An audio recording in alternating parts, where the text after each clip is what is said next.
Just because you won doesn't mean we don't remember who the you voted for. You're not in the clear.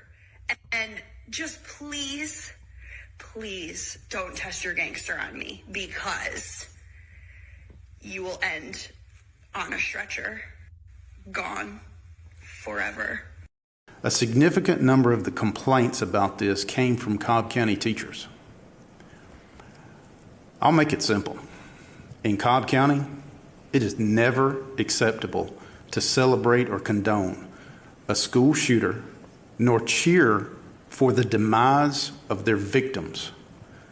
Cobb teachers do not believe this is acceptable. It is not a question of Democrats or Republicans or one's religious views or beliefs. It is entirely a question of good versus evil.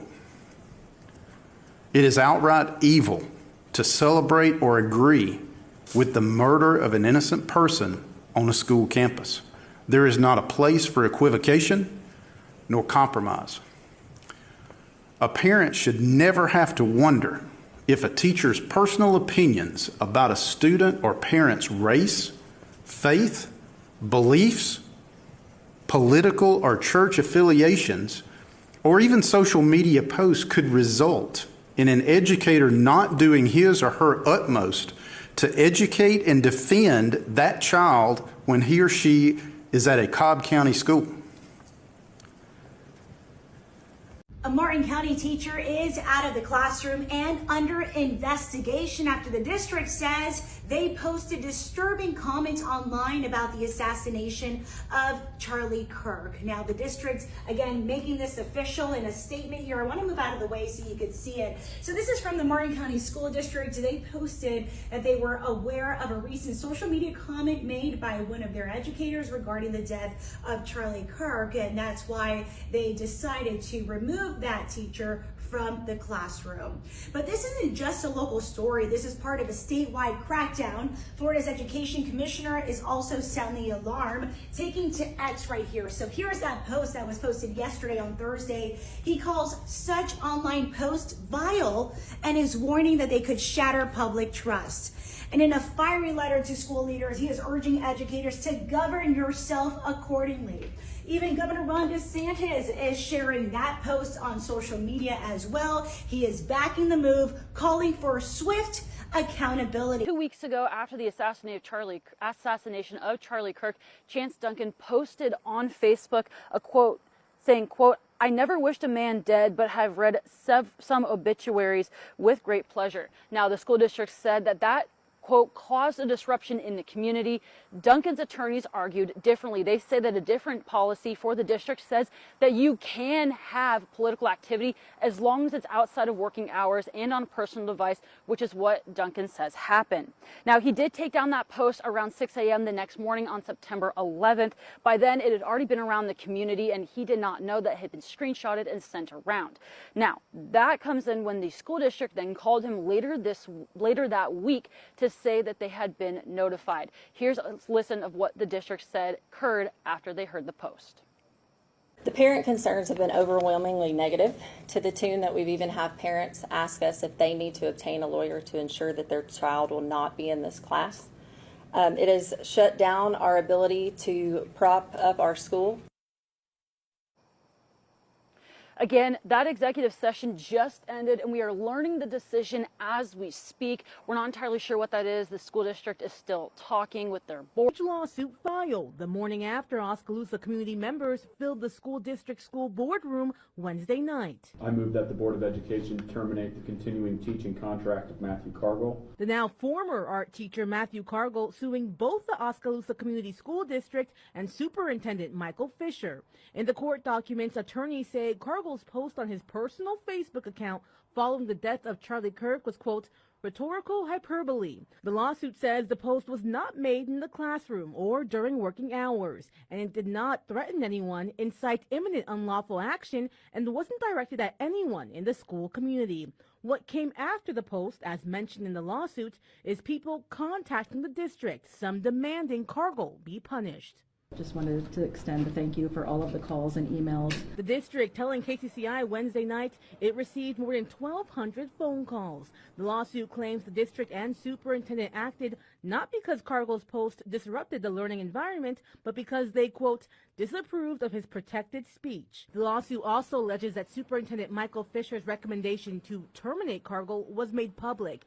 It also claims Fisher made clear that, quote, his condemnation was rooted in his personal beliefs, not in evidence of disruption.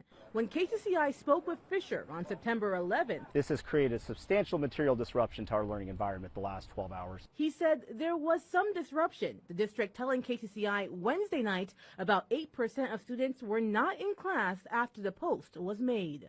No one from the district could speak on camera Thursday due to this being a personnel matter and pending litigation. But a statement was shared saying in part, quote, this matter was handled in accordance with applicable federal and state law and board policy, and that the district's focus is on creating safe, healthy and kind schools. Why did you set up an OnlyFans site in November 2022? It's such a long story.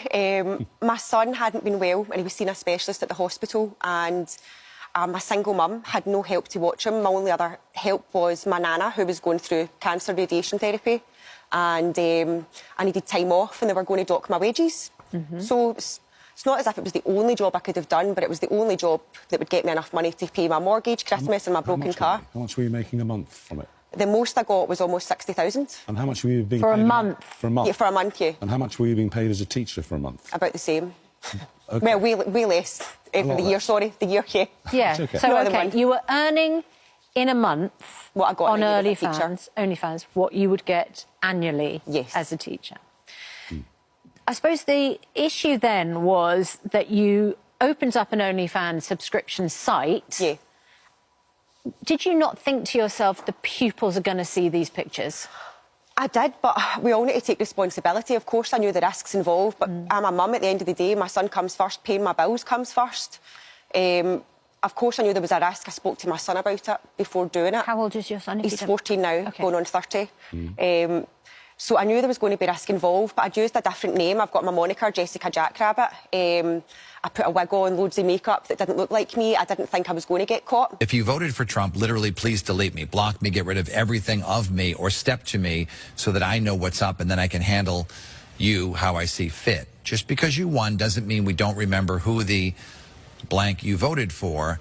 You're not in the clear. Please, please don't test your gangster on me because you will end on a stretcher, gone forever. What does that mean exactly? Yeah, so it sounds like a threat. It sounds very extreme. And again, I was in a moment of high emotions and I shouldn't have ever posted the video.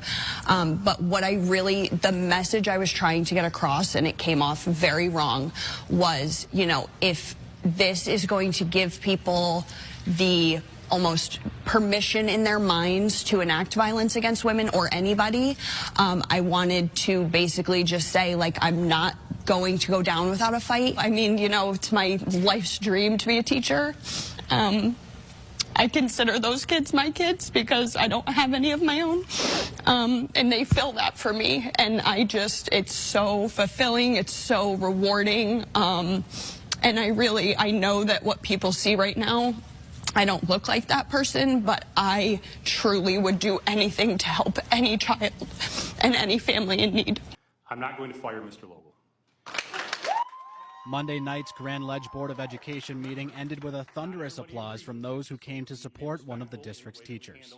Dave Logel is a special education teacher in the district whose comments following the assassination of Charlie Kirk have brought some backlash. Logel said on social media, quote, "If you posted about the death of a fascist, not the death of a child in a school shooting, please unfollow me," end quote. At the meeting, Logel faced calls for his job. How can this person continue to hold his job? While others stood to defend him. This is hardly grounds for termination.